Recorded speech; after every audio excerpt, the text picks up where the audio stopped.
Hi friend, మీకు ఈ video నచ్చినట్లయితే ఈ వీడియోని లైక్ చేయండి, సబ్స్క్రైబ్ చేయండి. మనం అందరం మాధురి పెళ్ళి కాబట్టి బట్టలు కొనడానికి షాపింగ్కి వెళ్తున్నాం అని కౌశికి అంటుంది. వదిన, మీరు చెప్పినట్లే మన ఫ్యామిలీ మాత్రమే షాపింగ్కి వెళ్తున్నామా అని నిషి అంటుంది. అవును నిషి, మన ఫ్యామిలీ మాత్రమే షాపింగ్కి వెళ్తున్నాము అని కౌశికి అనడంతో అర్థమైందా జగదాత్రి, కేదార్, మా ఫ్యామిలీ అంటే మా ఫ్యామిలీలో మీరు లేరు. మీరు లేకుండా మేము మాత్రమే ఈ షాపింగ్కి వెళ్తున్నాము. మీరు రాకూడదని మీకు అర్థమవుతుంది కదా అని నిషి చెబుతూ ఉంటుంది. అప్పుడే మాధురి, నన్ను క్షమించండి.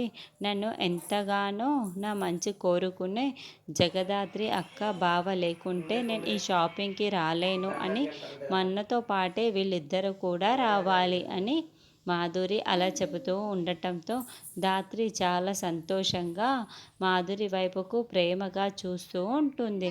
ఇదేంటి, నేను వద్దని చెబితే ఈ మాధురి వాళ్ళిద్దరినీ వచ్చేలా చేస్తుందా అని నిషి కోపంతో రగిలిపోతూ ఉంటుంది.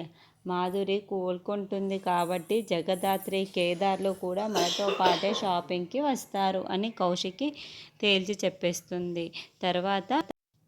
తర్వాత నిషి షాపింగ్ కోసం బాగా రెడీ అయిపోయి, నేను వద్దన్నా కూడా నా మాట కాదని ఆ జగదాత్రి, కేదార్లు ఇప్పుడు మాతో పాటే షాపింగ్కి వచ్చేలా ఆ మాధురి చేసింది కదా, కాబట్టి అది ఖచ్చితంగా బాధపడేలా చెయ్యాలి, దానికి బుద్ధొచ్చేలా చెయ్యాలి అని కావాలని ఫోన్లో మాట్లాడుతూ ఉంటుంది.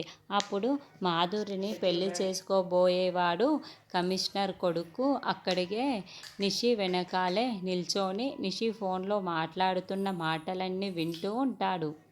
అవును, మేమందరం ఇప్పుడు మాధురి పెళ్ళి కోసమే షాపింగ్కి బట్టలు కొనడానికి వెళ్తున్నాము.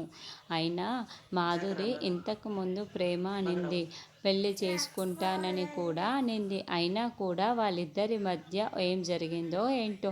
అయినా మాధురిని పెళ్ళి చేసుకోబోయేవాడే అవన్నీ ఏమీ పట్టించుకోకుండా, ఏమీ తెలుసుకోకుండా పెళ్ళి చేసుకుంటున్నాడంటే ఇక వాళ్ళిద్దరి మధ్య ఏం జరిగిందో మనకెలా తెలుస్తుంది అని మాట్లాడుకోవడం ఎందుకులే అని నిషి కావాలని మాట్లాడుతూ ఉంటుంది.